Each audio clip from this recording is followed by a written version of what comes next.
Hello everyone, welcome back to the class. So guys, अभी जो हम लोग पोएम पढ़ेंगे उसका नाम है life, written by Purushottam Lal. Life जो कि पुरुषोत्तम लाल जी के नजरिए से वो लाइफ को कैसे वर्णन कर रहे हैं उसी के बारे में ये पूरा पोएम है।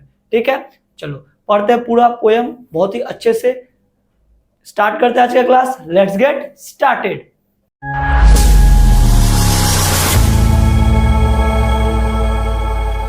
सो हम लोगों का पोएम का नाम है लाइफ, जीवन।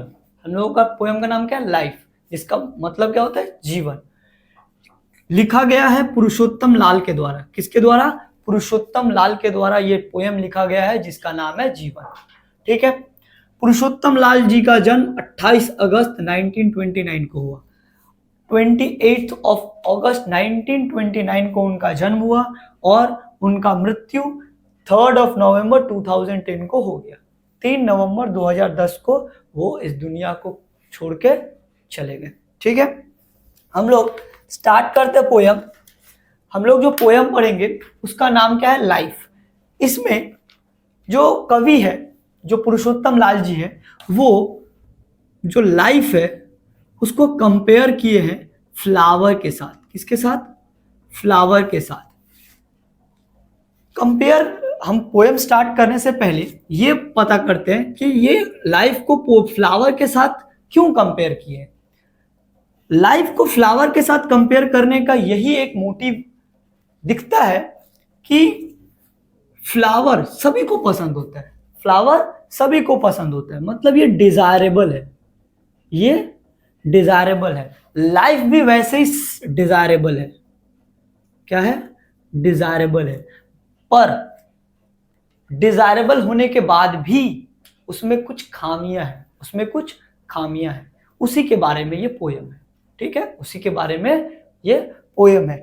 लाइफ का अलग अलग एस्पेक्ट के बारे में ये पोयम बताता है। लाइफ का अलग अलग एस्पेक्ट के बारे में ये पोयम बताता है। ठीक है, चलो स्टार्ट करते हैं पोयम। पोयम का पहला लाइन जो है, first line of the poem है, is a flower of 5 petals. Is a flower of 5 petals. हम लोगों का पोयम का जो टाइटल है वो लाइफ, तो हम लोगों को ये पता चलता है कि life is a flower of 5 petals. मतलब लाइफ को दर्शाया जा रहा है फूल के 5 पंखुड़ियों के रूप में। फूल के 5 पंखुड़ियों के रूप में लाइफ को दर्शाया जा रहा है। ठीक है, लव्स द फर्स्ट। और उस जो फूल का जिसका वर्णन किया गया है एज अ लाइफ के रूप में जो फूल को दिखाया गया है, उसका जो पहला पंखुड़ी है, लाइफ का जो पहला पंखुड़ी है, उसको बताया गया है प्यार। उसको क्या बताया गया है? प्यार, love. Where lasting be settles quenching thirst. बोल रहा है जहां पे एक लालसा युक्त, एक वासना युक्त मधुमक्खी वहां पे अपना शरण लेती है और अपना जो प्यास है उसको बुझाती है। ठीक है, अपना प्यास को बुझाती है। ये तो इसका लिटरल मीनिंग है। पर पुरुषोत्तम लाल जी यहाँ क्या बताना चाहते हैं? पुरुषोत्तम लाल जी यहाँ बताना चाहते हैं कि जो प्यार है, जैसे एक मधुमक्खी का, जो एक मधुमक्खी होती है, उसको अपना प्यास बुझाने के लिए जो फूल है उसके पास जाना पड़ता है, तभी उसको नेक्टर मिलेगा और उसका प्यास बुझेगा। तो वैसे ही प्यार एक जरूरी चीज है। प्यार सभी को जरूरी है। हर किसी के लाइफ में लव का जरूरत पड़ता है। पर कुछ वासना युक्त इंसान इस प्यार को अपने वासना के चक्कर में, अपने डिजायर को पूरा करने के लिए इस लव को अनडिजायरेबल या फिर बहुत ही अपवित्र कर देते हैं। कुछ लालसापूर्ण इंसान, वासना युक्त इंसान जो अपने वासना को पूरा करने के लिए या फिर अपने डिजायर को पूरा करने के लिए इस प्यार को अपवित्र कर देते हैं, गंदा कर देते हैं। ठीक है, फेथ इज द सेकेंड। दूसरा क्या है? फेथ।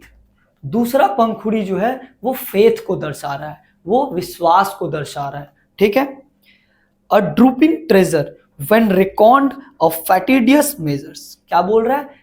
जो फेथ है उस खजाने के तरह है। फेथ को एक खजाने के तरह दिखाया गया है।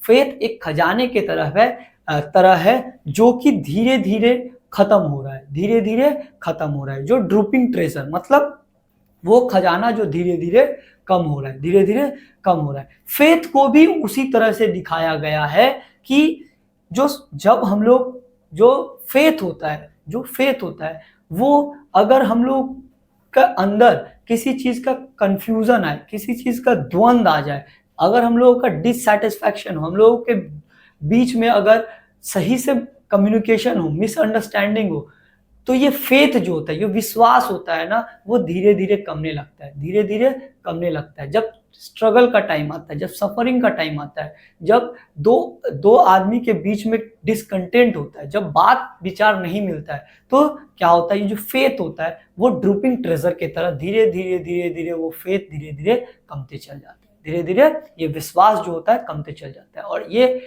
एक बार अगर किसी से विश्वास कमते चला गया तो वो फिर वो विश्वास लाना बहुत ही मुश्किल हो जाता है। ठीक है,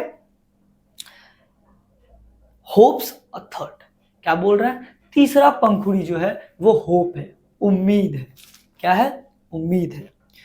brooding breast, brooding breast, brooding breast बोला जाता है जब पक्षी एकदम जन्म लेता है, जो अंडा में रहता है, तब जो पक्षी उस पक्षी को अपने अंदर रख के गर्माहट देता है, उसको ब्रूडिंग ब्रेस्ट बोला जाता है। यहाँ पे ब्रूडिंग ब्रेस्ट इस लाइन का गंभीरता को दिखाने के लिए यूज किया गया है।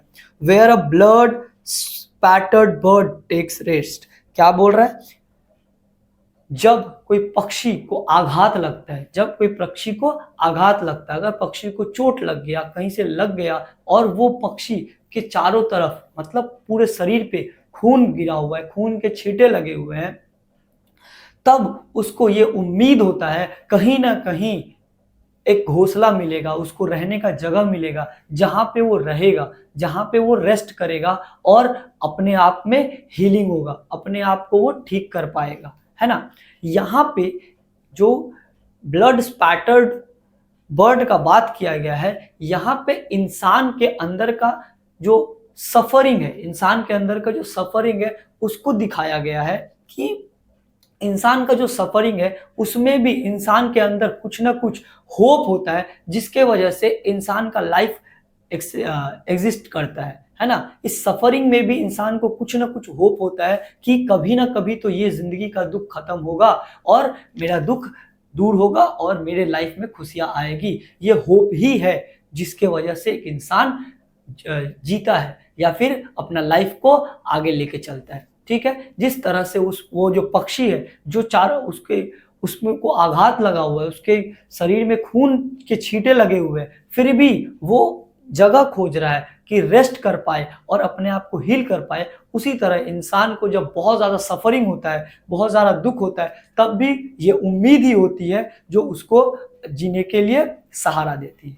ठीक है, the fourth I can not see, चौथा जो पेटल्स है, चौथा जो पंखुड़ी है, वो हम लोग नहीं देख सकते हैं, वो कभी नहीं देख सकते, वो एक इंटैंजिबल थिंग्स है या फिर बोल सकते हैं वो इनविजिबल है, वो उनको नहीं दिख रहा है, वो उनको नहीं दिख रहा है। ओनली अ लिम्प हैंड, उसको क्या दिख रहा है, एक लंगड़ा हाथ दिख रहा है, एक अपाहिज हाथ उनको दिख रहा है। स्ट्रेच एंडलेसली, जो कि बहुत ही लंबाई तक स्ट्रेच हो रहा है, मतलब वो स्ट्रेच होते जा रहा है। फॉर टच ऑफ लैंड, क्यों, उनको लैंड टच करना है, मतलब जमीन को टच करने के लिए वो अपाहिज हाथ अपना एक्सटेंड करते जा रहा है, उसका स्ट्रेच होते जा रहा है। ठीक है, ये उनको दिख रहा है। यहाँ पे कवि क्या कहना चाहते हैं, कवि कहना चाहते हैं कि इंसान जो है, जो इंसान है वो उसको जो नहीं मिल सकता है, उसको जो नहीं मिल सकता है, इंसान को हरदम उसी चीज का डिजायर होता है, उसी चीज का डिजायर होता है और इंसान पूरे लाइफ मटेरियल थिंग्स को इकट्ठा करने में अपना जिंदगी बिता देता है और वो उसको मिल जाएगा, उससे उसको ज्यादा का उम्मीद होता है, तो वो उस स्थिरता को खोजने के लिए अपना पूरा जिंदगी खत्म कर देता है, पर उसको वो स्थिरता नहीं मिलता है। उसको जो चाहिए होता है, जो इंसान के हाथ में नहीं है, उस इंसान को वही चाहिए होता है ना। तो वो उसको नहीं मिल पाता है, वो उसको नहीं मिलता है, वो मिल पाता है वो स्थिरता, वो जो स्थिरता इंसान खोजता है मटेरियलिस्टिक वर्ल्ड में, जो इस दुनिया में मटेरियल थिंग्स में अपना आप का स्थिरता खोजता है, अपने मन का शांति खोजता है, तो वो उस इंसान को लोभ ग्रीड के चक्कर में वो कभी भी उसको स्थिरता नहीं मिल पाता है। वो सब कुछ इकट्ठा करते करते वो एक दिन खत्म हो जाता है और वो उसको कभी हासिल नहीं कर पाता, वो स्थिरता कभी हासिल नहीं कर पाता है।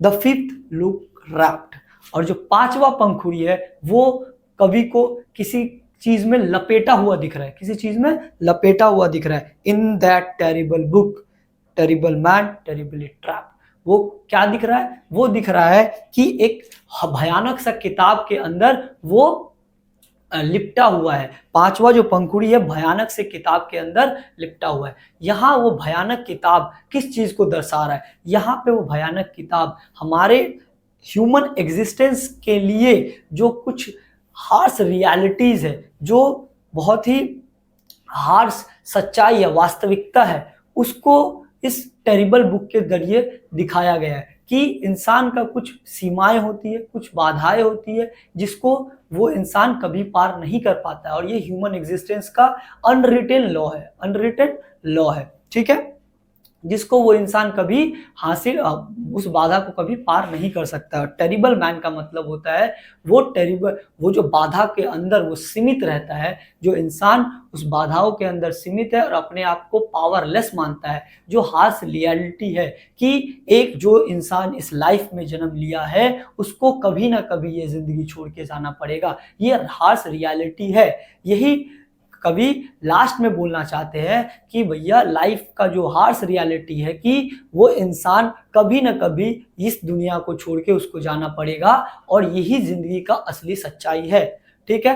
पर कुछ इंसान इसको अपना कमजोरी मान के इस बाधा में अटका रहता है, ठीक है। ये था पोयम। इस पोयम में कवि जो है लाइफ को 5 पंखुड़ियों के रूप में दिखाए हैं।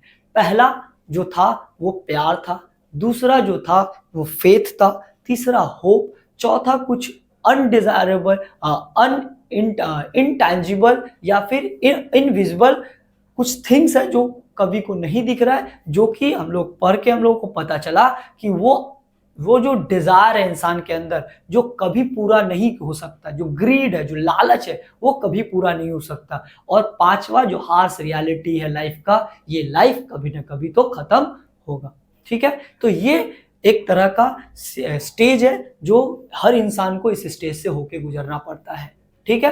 तो ये था पोयम लाइफ बाय पुरुषोत्तम लाल। कैसा लगा पोयम कमेंट बॉक्स में जरूर बताना, ठीक है। मिलते हैं अगले वीडियो में, तब तक के लिए बाय बाय।